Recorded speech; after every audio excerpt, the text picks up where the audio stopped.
So, hey everyone. I guess this is the new normal, right? We're supposed to wear masks, but I guess you don't have to wear them when you're inside with the person you're around all the time. Anyway, Pastor Nathan again with thoughts and reflections on walking with God through COVID-19. Our verse for today's video is Matthew 6:34. Therefore, do not worry about tomorrow, for tomorrow will worry about itself. Each day has enough trouble of its own. And as I was thinking about that, I thought about my brother Reuben and his wife Susan, who are in Grenada, and they sent me an email a couple days ago on just their perspective and the Grenadian perspective on COVID-19. So I thought I'd share it with you. They share, we are now up to 9 confirmed cases, but because some of the people here have been behaving incredibly irresponsibly, does that sound familiar? Like they had a big beach party that the Coast Guard had to be called in to disperse. So we are now on a 24-hour lockdown for 1 week in the first instance. So they don't know what's going to happen after that, and I think they're about halfway into that week now. The government did not want to have to do this, but it was unbelievable how many people openly defied all advisories and guidelines, seemingly led by the JCBs. JCBs, you say? Just come back. These are Grenadians that live in New York City or London, and they happen to be on the island, so the Grenadians who live there all the time call them the JCBs. They just come back. So anyhow, these are the ones that were most irresponsible. There's now a real possibility, because of this, of multiple exposures, and we could soon learn that we have dozens of cases, and that's for an island with a population of only 110,000 people. The government here is well aware of how quickly our medical resources can be overwhelmed and are desperately trying to keep this thing under control. Susan must have been writing. She says, Reuben was able to go out before the lockdown began at 7 p.m. yesterday and fill up the car with gas, get a cylinder of cooking gas, stock up on some groceries, etc., without too much trouble.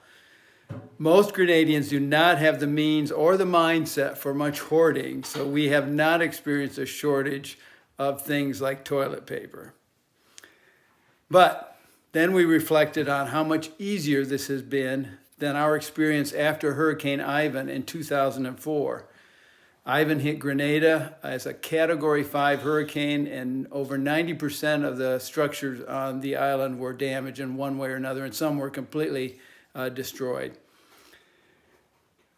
When that happened in 2004, we were basically homebound because everything had come to a standstill on the island. We couldn't go anywhere for a week because of down power lines and landslides blocking the roads. We had no pipe-borne water. When you're walking around in Grenada and you need a drink, you just go to the pipe and you turn it on and you put your hand out and you take a drink. So they call the water the pipe. So none of that anywhere. We had no roof. One half of the roof was gone for 2 months. No electricity for 3.5 months. No internet or cable for a year. The only way they can get television is through cable. Stores, including grocery stores, were not able to open for a few weeks due to the hurricane damage and also looting. So it could be worse. By God's grace, they said, we were able to reopen the school where Reuben is the chief administrator in just under 6 weeks. One of the first schools on the island to open. Perhaps this story of others who have made it through a difficult time can be encouraging to you, to us, as we go through our uncertain times. And as we were walking today, Jeannie and I were walking today, we were quite impressed by the entrepreneurial and creativity. I guess the creativity, not entrepreneurial, but I'll get to that in my boyhood story. The creativity of some of the neighborhood kids we went by.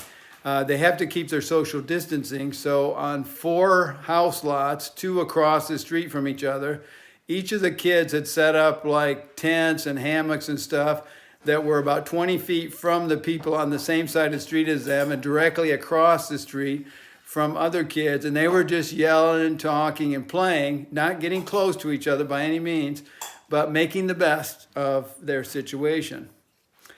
Which reminded me of a boyhood story. So the next boyhood story I call the Magic Breaks Entrepreneur.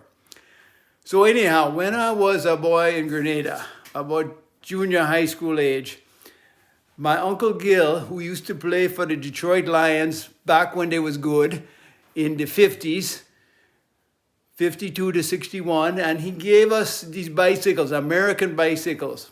And so I had this girl's 24-inch American bicycle, and I stripped it all down and made it as much of a racing boy's bike as I could make it.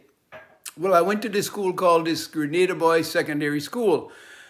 And at this school, there's other boys that ride the bikes, but all the bikes on this island is English bikes, meaning they have handbrakes only, no coaster brakes. And so for the Grenadian boys at this school, my bike had magic brakes because I didn't have to mash the handbrakes to stop the bike. And so these boys always wanted to figure out and to be able to ride the magic brake bike. So I thought of this idea. I said, if I rent my bike out during recess, they could take one lap around the school for 2 cents. And so every day after that, I would rent my bike out for recess, and about 5 or 6 boys would take a bike ride for 2 cents around the school and practice using the magic brakes. And this is a time when a Coke cost 10 cents and a penny bread and butter cost 2 cents. So anyhow, you could always find something creative to do, children. During times, even if you have to stay home all the time, you could still find creative things to do. So, wanted to invite you to our worship tomorrow at Hope Community Church. We're going to be at 9:30, starting a little bit early so you can get your communion supplies ready. And the service will start at 9:30, and I'll start a new series that I'm doing just for this Sunday, Good Friday, and Easter called Our Passionate God. So I look forward to seeing you then. God bless you. My videographer's a little late.